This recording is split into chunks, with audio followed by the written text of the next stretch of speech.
thank you so much, Brittany, for accepting this interview. And I just want to right away start asking you for a little introduction. Yeah, for sure. So thank you for having me. I'm so excited to be here, and I know we're going to have a great conversation. Yay. But I am Brittany Cherry. I am a romance author. I've been writing since I wrote my first romance novel when I was 14 years old. Wow. I was a very shy kid, so writing was my outlet, and I loved love stories since the day I was born. So I started publishing when I was around 26, I think, 25 or 26, back in 2013, I believe. Yes, 2013. So it's going to be 8 years Wow. this August. So I have between 16 or 17 books published, and yeah, I've been very, very blessed. I'm doing what I love, and I'm so happy to talk today. Well, out of that, I had another question for your introduction, but I have another question of what you just said, and it's, did you start when you publish it? When you started writing, was it romance or was something else? And when you started publishing, was it romance or was something else too? Yeah, for sure. My first book was a romance. I remember I wrote it when I was 14, and I had a crush on this boy for the longest, but I was way too shy. I could have never walked up. So I kind of wrote like the idea of like our love story. It was really bad. I only shared it with a friend, I can't but even. it was so cheesy. But she was like, "This is so good." So yeah, I've always written romance. When I was really young, like 12, I was writing like Backstreet Boy fan fiction where I was in love with like AJ of the Backstreet Boys. So yeah, I've always been I writing love. I can see myself, and I can see you writing that too. Yeah, I was so into the fan fiction back then. And then the first book I published was romance. And mostly, Which was I've only The Space in Between. That was my first. this part of the interview is going to be only you. We're gonna center in like your personal stuff. So I know because I follow you and I see your Instagram post and you talk about the Black Lives Matter, body positivity. Like you always, I told you, you inspired me to start the yes. So I remember seeing a post that you did, and like before and after, and I was like, okay, I look good now, but I want to look even better, and I want to feel better. So I just wanted you to talk about a little bit of how did you start it, or a little bit of that to go over it. Journey, for sure. So I feel like I've been a victim of diet culture my whole life. I've always been kind of a heavier kid, and I struggled with it a lot until I got to college. A lot of people gain like the freshman 15, but I didn't. I ended up losing weight Oh. in college, and I felt really good about myself. But I remember I was in a relationship with this guy, and he said to me, "You should eat more like that girl who was eating salads and stuff." And I remember that was the first time really I was like, "Oh, okay." So like I've tried pretty much every diet. And for a Same. few years, I had a very unhealthy relationship with food. So I realized the best way to be my best self was I had to love myself every step of the way. I had to look in the mirror and say, this is who we are and we love this. And we are doing the healthy things like exercise and eating better because we love ourselves, not because we hate ourselves. We want our bodies Wow. to be the best they can be. And by treating the body with love and with respect and feeding it what it needs, but also what it Wow. craves sometimes, allowing that, that has been where I am now. That's where I am now. Working out because I love it. I only do workouts I love. I love lifting heavy weights. I love doing fun things. I'm in Taekwondo right now. So I just do things that don't feel like work. I love dance classes, Oh, things like that. favorite. Yoga. I like to mix it up because that keeps it fun for me. Go ahead. The Black Lives Matter, because that's a cause that I support. because I think we all deserve to be treated the same. Yeah, and as Black women, it's so important for us to have our space, because the Black community has so many disadvantages because we were placed in a world that was working against us. And when we get a little, we are oftentimes knocked down. Yep. And we live in a world where people say, well, just grab your bootstraps and pull yourself up. But so many people were never given boots. So we have nothing to pull up. So what I love about what's happening right now is so many people are making a space for themselves. We were not invited to the table, so we built our own table. And it's so inspiring watching so many people from the younger generations, like Gen Z, and I'm a millennial, like watching what we're doing and how we're standing together and building a world where we get not only equal rights, but equal respect, equal treatment, where the systems that were built to hold us down are broken apart, so we can build something where all of us are truly part of this American dream that they spoke of, but we were never included in. We're making our space for that, and it's powerful. Wow. I think the best thing we can do is come together, and when we have the conversations, don't come from it with I'm ready to attack. Come to listen and then engage, because I think we have to realize not everyone is at the same level. I have friends who are very, very in the movement, and they're very intelligent, and they're very driven to make the changes. And then I have people at a different level who are, I'm very passionate about this, but I don't know as much as I should. Yes. How can I learn more? So we have to meet people where they are. And there's the term, you're woke or whatever, but we need to understand that people are waking up to this, but you have to give them time. They're not going to be where you are. Yes, so it's baby steps. If they feel like they're being attacked, the response is to like dig in your feet in deeper, and that's a human response. When I feel like I'm being attacked, it's easy to retreat and be like, no, you're misunderstanding. You're putting words in my mouth. But also, I think it's very important. There's so many roles in this movement in making the world better. We need the very aggressive people. We need the ones who are going to be hard on you and be like, this is why you're wrong. Like, what you're saying is disrespectful, and this is why. And that's the best part about it. Like, there is a position for everyone. Every type of person has a role in this movement. So I think the most important thing is to know your role. Like, no, because if you are out on the streets marching, cool. But if that's not your role, you can do whatever your role is and make a change and help. If it's calling people, if it's helping educate people on an individual level. Because if you change one mind, that means you can change another.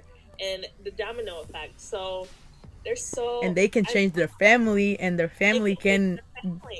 Exactly. It's a very big domino effect. And I feel like they're the people who see the bigger picture. Like, I have a friend who's very big picture.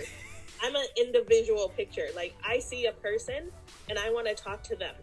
And we need both of those. We need the ones who engage down here and the ones who are like, okay, Brittany, that's cool, but we got to think a little bigger. So I love it. And this was kind of like the intro and also like an icebreaker kind of thing. Now we're gonna go into the books, because I love your books. I actually want to show, because why not? I have all your Spanish ones. These, oh my god, I love them. They're my favorite, and I recommend this for happy endings. Always happy. But a good crying. I love it, and I love these two so much that I have it in English. I love them so much that I have them in English. Yes. So we're going to the reading world, and I just had a friend. She actually said, and I'm gonna say this because she legit said it. Okay, tell her to say hi, Erika, and then she is going to be happy her whole life. Hi, Erika. I am so excited and thankful. This question was by her. She actually made up this question. She said, "If do you plan your books ahead of time, or you just go with the flow? You have an idea and then you go with the flow, or you plan every single step?" Yeah, no, I'm not much of a plotter. So when I get an idea, I normally see a scene and I write that scene out first, and then I try to backpedal to see how these characters come together and what their story is. Sometimes I get a very good idea, like the book I'm working on now, Western Waves. I know Damien and Stella's story so well, like so well. So it's very easy for me to move through because they're talking to me in order, which my characters normally don't do. So this is a very new and interesting way that I'm writing this book. Ooh, I love that. Oh, that question was one that it was very, I was like, how do they do it? And that's when the next question is, have you ever changed an ending to one of your books, like after you wrote it and then you're like, nah? Yeah, well, I've changed the whole book. I wrote The Gravity of Us, and it just felt off. It felt off. But it's perfect. Yeah, I love it now, but that wasn't the story. I rewrote the whole book in 3 weeks. Oh, wow. I wrote a whole new book. So wow. The other one is sitting somewhere. But yeah, I rewrote that whole book. And then I have it, then inside that, what was the other ending? If we could know. Like the other book you had, basically. Yeah, so I don't want to spoil it because I might use it later. Oh no, then yes, you're good. Yeah, but we already know that The Gravity of Us was not. Rewritten. Yeah, it was not what you had in mind, and then you just changed the whole thing. Yeah. What else? In The Silent Waters, the ending. I won't say what it is, no spoilers, but what happens at Brooks with the ending, it was more dramatic. Wow, more. It's pretty dramatic. So I changed that last minute because I was like, yo, I write some really sad stuff. I'm like, Brittany, this is too dark. Pull back. You're doing too much. So I changed that in there.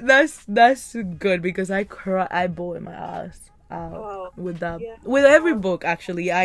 That's one of the questions. I'm not gonna go over it because the first one is, since you have been talking about the Element series, how did that book, like the whole series, arise? Like, how did you how yeah. So I'm a very spiritual person, and I always love the concept of the elements. I come from very I'm like Lucy from The Gravity of Us, I believe in the magic of the world and destiny and everything. I'm a very big believer in choose your own destiny and all that jazz. Yes. So when I thought about a concept for a book, I was like, what if I wrote a series about the elements where the characters don't connect, but each one is based on one of the elements. Ooh. I was like, what would that look like and how would that come to be? And then The Air He Breathes came first. I was listening to a Backstreet Boys song, and in the song, one of the lyrics is, "You're the air that I breathe," and I was like, oh, well, okay. I don't think I told anyone you that can inspire in anything, literally. Find inspiration anywhere. So, and yeah, then The Air He Breathes came, and after that, that's perfection right there. God, it's my favorite. I love when authors are able to pull at your heartstrings. And I love when I'm writing as an author, when I pull at my own heartstrings, I'm like, oh man, that's real sad. And The Air He Breathes had some of those moments for me where it's like, oh, right in the gut. So you say you went to college. Why did you study in college? Yeah, I was a theater arts major. So I had a degree in directing, theater arts. I wrote a lot of plays. And then my minor was creative writing. Okay, yes, because I was like, okay, she has to be something with playing with your heart or something like that, with your emotions. I thought you were a psychologist or something like that because, again, all your books, they have so much everything, feelings, sad, deep, love. I don't know how you come up with all that stuff. And that's the next question. It's like, how do you come up with all these sad stuff, but not unnecessary sad stuff? Like, people go through these things. How do you inspire in someone, like, someone, and then, or it's how? Yeah, it's interesting because with my books, all I want to do is help people heal with my books. And most of the things that have happened in my books, I've never experienced. I've experienced loss. I wrote the air heat briefs after I lost my grandmother, and I would see white feathers everywhere. So that's a little kiss to her. But a lot of the things I haven't been through, like disgrace deals with like miscarriages, or pregnancies, like Graham and his daughter. I don't have children, but with the issues in them, I want to help people who might go through it. So I try to put myself in those characters and see, like, how would I feel if I was broken like this? Or how would I heal? And what would that healing look like? And I do a lot of research on people who have gone through certain things, or dealt with this type of grief and things like that. So I try to do the stories, give them the respect that they deserve, because I know they're real humans dealing with these things, like dealing with divorce or unfaithful partners. I've never dealt with that, thankfully, but Amen. It's really like, it has to be really hard to build yourself up when your world crashes down.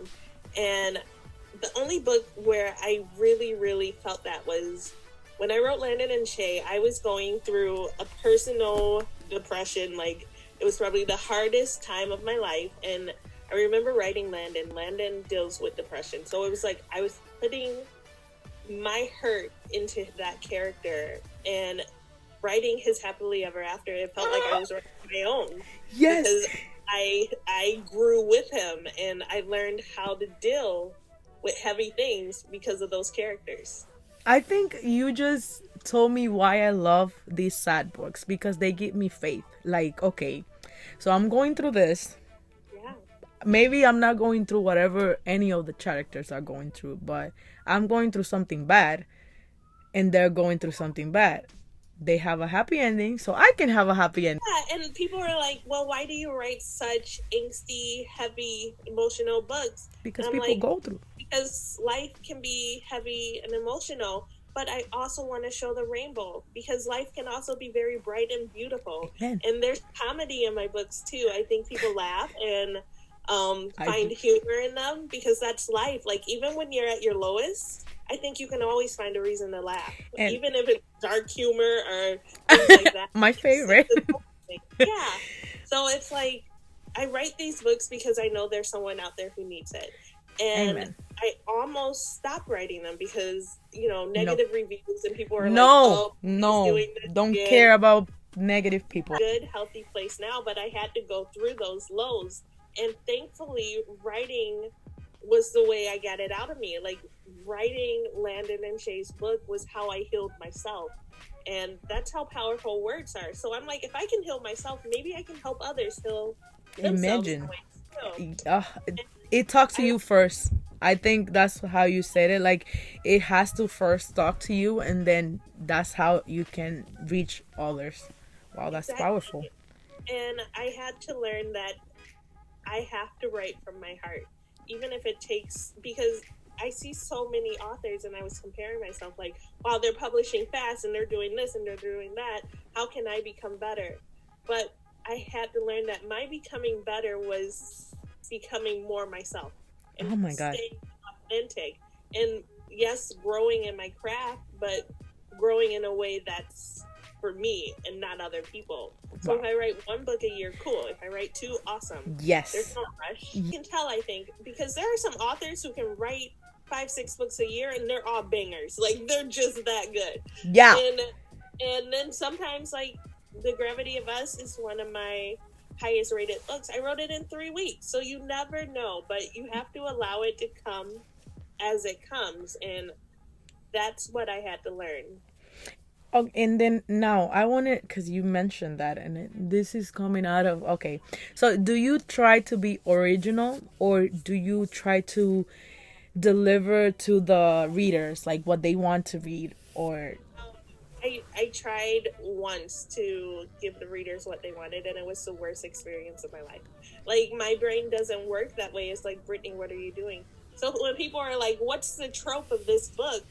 I'm like, oh, I really don't know, because I don't follow tropes. So our people are like, oh, it's like a best friends to lovers. I'm like, okay, sure, if that's what you want to call it, because I honestly just go in and I write a book, and whatever people get from it is what they get from it.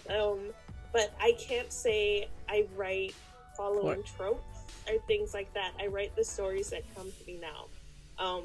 Because when I did try to write a trope, it was a nightmare, and it wasn't a fun experience. And I feel like the readers could tell too. They were like, this doesn't feel. I also think too, authors have to forgive themselves a little, because we are human too, and we go through the ups and downs. Since I've been writing, I went through 2 major breakups. So writing love stories when you're going through a breakup is a really different thing. And so, you're a person, you get a lot of hate. No book is going to hit everyone the same way. I've had reviews like 2 after each other. One's like, this is the worst book I've ever read. The next one is like, this is my favorite book of all time. Like, you never know. So I've had to learn. People are like, oh, you need to get a thick skin to be in this. I disagree. Like, if I had a thick skin, I don't think I would be able to write the books I write. Exactly. And connect the way I connect.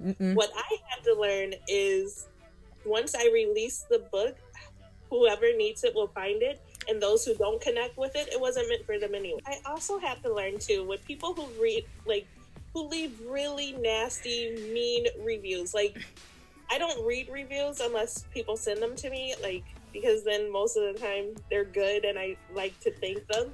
But like, people who write really mean reviews attacking the authors personally and stuff like that, I've learned that it's not personal, because they don't really know the authors. They don't know what they went through. They don't know the author's struggle. So you have to learn that that person wrote that from a place in their life, and you don't know what that reviewer you might not be in that place, and that's why you didn't connect. Exactly. So it's like, I've learned to not take it personally, and you never know what that person is going through, and maybe that's their outlet. Maybe it's a little toxic, maybe, I don't know, but maybe that's the way they make it through, and maybe they enjoy writing those type of reviews. That's cool. There's a place for every type of reviewer, and honestly, you can do let them do what they do.